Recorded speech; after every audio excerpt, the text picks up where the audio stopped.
तो आज हम लोग बात करेंगे प्रोकैरियोटिक सेल और यूकैरियोटिक सेल के बारे में। तो पहले हम बात करते हैं प्रोकैरियोटिक सेल की। तो प्रोकैरियोटिक सेल और यूकैरियोटिक सेल में मेजर जो डिफरेंस होता है वो होता है कि जो प्रोकैरियोटिक सेल्स होते हैं उनके पास ट्रू न्यूक्लियस नहीं होता है। उनका जो जेनेटिक मटेरियल होता है वो नेक्ड होता है, इसीलिए उनका जो न्यूक्लियस होता है उसको हम न्यूक्लियोइड कहते हैं। और जो प्रोकैरियोटिक सेल होता है इसकी जो मेम्ब्रेन्स होती हैं ये 3 मेम्ब्रेन से मिलके बनती हैं, जिनको हम 3 मेम्ब्रेन को एक साथ हम सेल एनवेलप कहते हैं। तो इसमें 3 लेयर होती हैं, जैसे 3 लेयर होती हैं glycocalyx, cell wall and cell membrane. तो अब ये जो स्लाइम लेयर है ये ग्लाइकोकैलिक्स का ही पार्ट होता है, मतलब ये थिकनेस पे डिपेंड करती है। तो किसी बैक्टीरिया के पास स्लाइम लेयर भी हो सकती है या फिर हार्ड कैप्सूल भी हो सकती है। स्लाइम लेयर होती है जो लूज शीट टाइप की होती है, इसको हम लूज शीट भी बोलते हैं। ये क्या करती है, it prevents loss of water and nutrients from the cell, मतलब प्रिवेंट्स मतलब वाटर का लॉस होने से या फिर सेल से न्यूट्रिएंट्स का लॉस होने से ये हेल्प करती है। उसके बाद में सेल वॉल क्या होती है, सेल वॉल जो होती है ये इस सेल की शेप को डिटरमाइन करती है कि सेल का शेप कैसा होगा। और ये जो होती है सेल वॉल, अगर साइटोप्लाज्म होता है अंदर तो आपको पता होगा। तो साइटोप्लाज्म के अंदर हम जानते हैं कि कितनी सारी एक्टिविटीज़ हो रही होती हैं, कई सेल बन भी रहे होते हैं, डिवाइड भी कर रहे होते हैं, कई मतलब काफ़ी सारा वेस्ट मटेरियल भी बनता है। तो उन सब चीज़ों से सेल बर्स्ट ना कर जाए उससे प्रिवेंट करती है सेल वॉल। उसके बाद में जो सेल वॉल होती है वो पेप्टिडोग्लाइकन की बनी होती है। प्रोकैरियोटिक सेल की जो सेल वॉल होती है वो पेप्टिडोग्लाइकन की बनी होती है। और जो अब पेप्टिडोग्लाइकन क्या होता है, पेप्टिडो का मतलब पेप्टाइड का मतलब होता है अमाइनो एसिड और ग्लाइकन का मतलब होता है शुगर। तो इन अमाइनो एसिड की शुगर से बनी होती है और 2 शुगर होती हैं जिनसे ये बनी हुई होती है, नैम एंड नैग। नैम होती है, तो जो नैम होती है वो होती है एन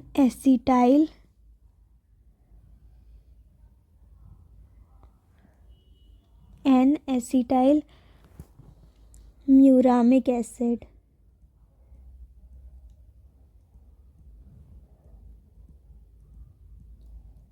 और जो नैग होती है उसको हम बोलते हैं एन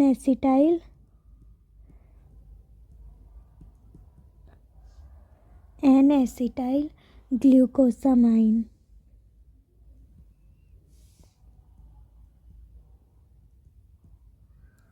इन दोनों से मिलके ये बनी हुई होती है। उसके बाद में आता है मतलब, और जो पेप्टिडोग्लाइकन होती है इसको हम म्यूरिन या फिर म्यूकोपेप्टाइड भी बोल सकते हैं।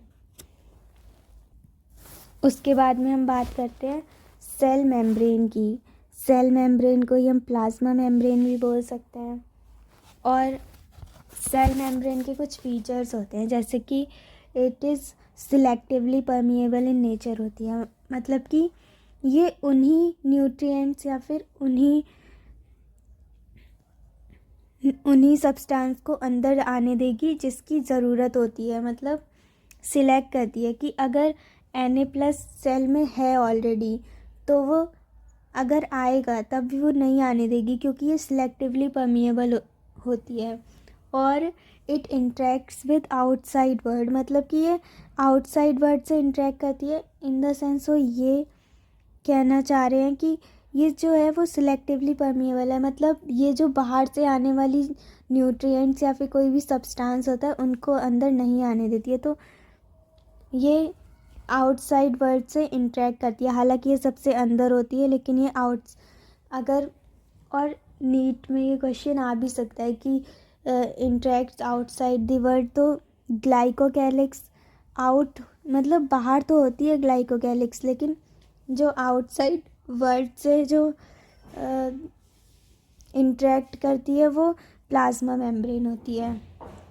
उसके बाद में और प्लाज्मा मेम्ब्रेन जो होती है इसका स्ट्रक्चर जो होता है वो यूकैरियोटिक सेल के सिमिलर ही होता है। मतलब आगे हम पढ़ेंगे उसके बारे में, लेकिन हाँ थोड़ा पूरा ही सिमिलर होता है। मतलब जो सेल वॉल प्लाज्मा मेम्ब्रेन होती है वो सिमिलर ही होती है प्रोकैरियोटिक और यूकैरियोटिक्स की। उसके बाद जो इसमें होता है ना प्लाज्मा मेम्ब्रेन में फोल्डिंग्स भी होती हैं, इसमें शायद दिखाई नहीं गई हैं, लेकिन इसमें कुछ फोल्डिंग्स भी होती है जैसे जिन्हें हम मीजोसोम्स और क्रोमेटोफोर कहते हैं। इसमें क्या होता है, अब पहले हम मीजोसोम की अगर बात करें तो मीजोसोम्स जो होती है वो मतलब स्पेशल डिफरेंस कुछ यहाँ पे होती हैं। मतलब मीजोसोम्स जो होती हैं और इनके शेप्स भी होते हैं काफ़ी सारे। मतलब वो जो मीजोसोम्स होती हैं ये फोल्डिंग्स होती हैं। मतलब प्लाज्मा मेम्ब्रेन में कुछ फोल्डिंग्स भी होती हैं जो 2 टाइप्स की होती हैं, जैसे कि मीजोसोम्स और क्रोमेटोफोर। तो मीजोसोम जो होती है वो तीन फॉर्म की हो सकती है, जैसे कि वेसिकल भी हो सकती है लाइक, या फिर ट्यूब्यूल भी हो सकती है, या फिर लैमेले टाइप की भी हो सकती है।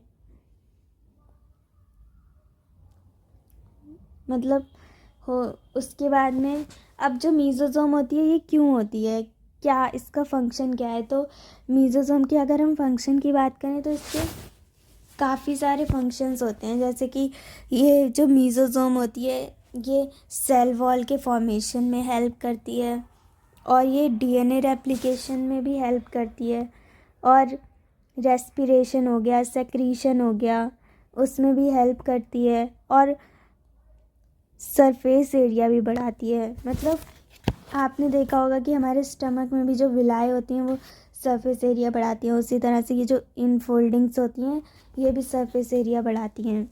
दूसरी होती है क्रोमेटोफोर। क्रोमेटोफोर हमारी जो होती है ये फोल्डिंग प्रेजेंट होती है, ये हमारी फोटोसिंथेसिस में हेल्प करती है। जैसे कि कुछ बैक्टीरियाज जो होते हैं वो फोटोसिंथेसिस भी कर सकते हैं, जैसे कि ब्लू ग्रीन एल्गे हो गया, ब्लू ग्रीन एल्गे को ही हम साइनोबैक्टीरिया भी बोलते हैं। Purple and green photosynthetic bacteria हो गया। ऐसे बहुत सारे बैक्टीरियाज होते हैं जो फोटोसिंथेसिस करते हैं, तो उनके पास क्रोमेटोफोर भी प्रेजेंट होती है। उसके बाद में हम बात करेंगे राइबोसोम्स की। तो जो राइबोसोम्स होते हैं इनको हम पैलेट पार्टिकल्स भी बोलते हैं, क्योंकि ये जो राइबोसोम्स होते हैं, और हाँ प्रोकैरियोटिक के जो राइबोसोम्स होते हैं वो 70S होते हैं। मतलब कि ये जो राइबोसोम्स होते हैं ये 70S टाइप्स राइबोसोम होते हैं। और जो मतलब ये जो राइबोसोम्स हैं ये आप देख सकते हैं कि ये साइटोप्लाज्म में भी होते हैं और कुछ इधर अटैच भी होते हैं। तो ये राइबोसोम्स होते हैं 70S टाइप के, इसमें होते हैं राइबोसोम्स। इनका 2 सब यूनिट होती है, एक बिगर एंड एक स्मॉलर। बिगर सब यूनिट जो होती है वो 50S की होती है और स्मॉलर सब यूनिट 30S की होती है। यहाँ पे जैसे कि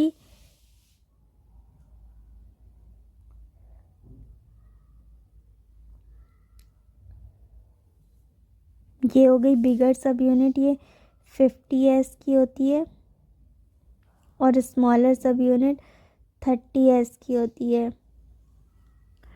और इनको जब हम मैग्नीशियम आयन के साथ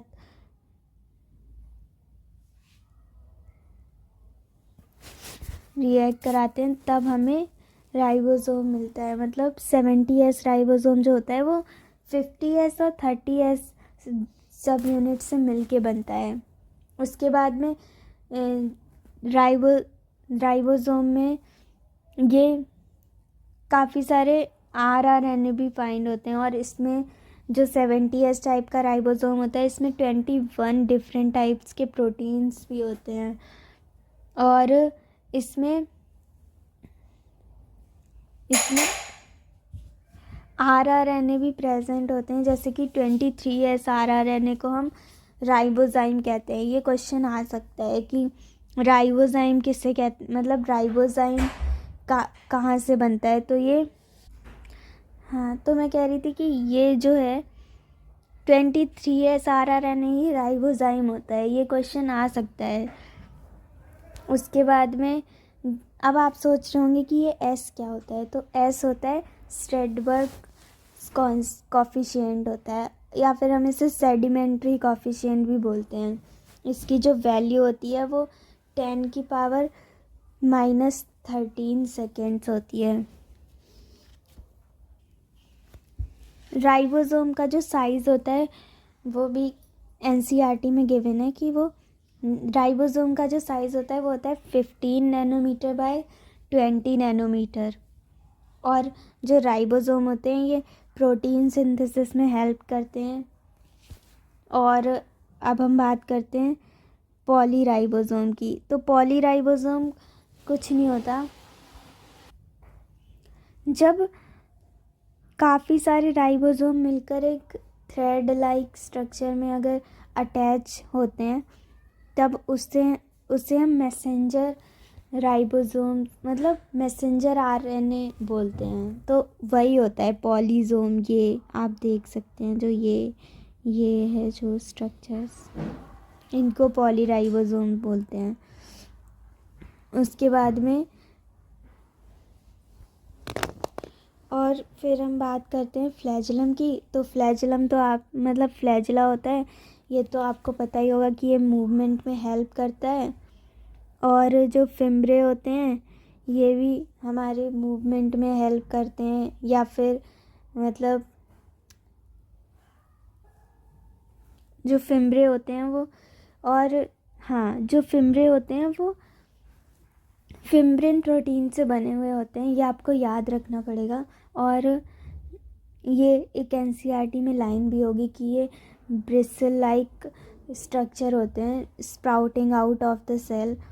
उसके बाद में जो फिम्ब्रे होते हैं ये मतलब बैक्टीरिया को होस्ट टिश्यू में अटैचमेंट करने के लिए भी हेल्प करते हैं। और फ्लैजिला जो होता है वो फ्लैजिलिन प्रोटीन से बना हुआ होता है। और जैसा कि मैंने बताया कि ये मोटिलिटी प्रोवाइड करता है, मूवमेंट करवाता है सेल का। उसके बाद में जो फ्लैजिला होता है इसके 3 पार्ट्स भी होते हैं। हाँ, तो जो फ्लैजिला होता है वो फ्लैजिलिन प्रोटीन का बना हुआ होता है। और इसके 3 पार्ट होते हैं, hook, basal body and filament. तो जो हुक होता है वो मतलब अटैचमेंट के लिए होता है। ये जो मतलब फिलामेंट होती है जो ये इसको अटैच करने के लिए हुक होता है यहाँ पे। और बेसल बॉडी होती है, उसके अंदर रॉड लाइक रिंग्स होती हैं बेसल बॉडी के अंदर। और इसमें जो फिलामेंट होती है वो लार्जेस्ट पार्ट होता है। उसके बाद में ये जो फैट ड्रॉपलेट होती हैं और भी काफ़ी सारी मतलब ग्रैन्यूल्स भी प्रेजेंट होते हैं इसमें। फॉस्फेट ग्रैन्यूल्स हो गया, या फिर साइनोफिशियन ग्रैन्यूल्स, ग्लाइकोजन ग्रैन्यूल्स और गैस वैक्यूल वगैरह, ये सब जो होते हैं वो इंक्लूजन बॉडीज़ में आते हैं। अब इंक्लूजन बॉडीज़ क्या होती हैं? इंक्लूजन बॉडी एक रिजर्व मटेरियल होता है जो कि बैक्टीरियल साइटोप्लाज्म में एक्यूमुलेट करता है। मतलब ये सेल के काम, मतलब जैसे कि अब गैस वैक्यूल है, ये स्यूडो वैक्यूल होता है। मतलब ये साइनोबैक्टीरिया में प्रेजेंट होता है। ये फॉल्स वैक्यूल होता है, मतलब कि ये कोई रियल वैक्यूल नहीं होता है। ये जब मतलब सेल के अंदर कभी कभार कोई गैस टाइप का कुछ आ जाता है तो फिर ये वैक्यूल जो होता है वो बन जाता है। तो फिर ये जो होता है वो रियल वैक्यूल नहीं होता। उसके बाद में इसमें फिम्ब्रे के साथ साथ एक और स्ट्रक्चर होते हैं छोटे छोटे, जिनको हम पिलाई बोलते हैं। ये पाइलिन प्रोटीन से बने हुए होते हैं और ये ट्यूब लाइक स्ट्रक्चर होते हैं, और ये जो पिलाई होते हैं ये कॉन्जुगेशन में हेल्प करते हैं। तो और आरएनए तो बैक्टीरिया का जेनेटिक मटेरियल होता है, और जो प्रोकैरियोटिक सेल होते हैं वो बैक्टीरिया को ही मेनली रिप्रेजेंट करते हैं। तो और बैक्टीरिया जो होते हैं वो किंगडम मोनेरा में आते हैं। बाकी जो जैसे फंगाई हो गया, एल्गे हो गया, या फिर किंगडम प्लांटे हो गया, फंगाई, एनिमेलिया वगैरह जो होते हैं वो सारे यूकैरियोट्स में ही आते हैं। तो आज की वीडियो में इतना ही। यूकैरियोटिक सेल हम अगली वीडियो में पढ़ेंगे। Thank you.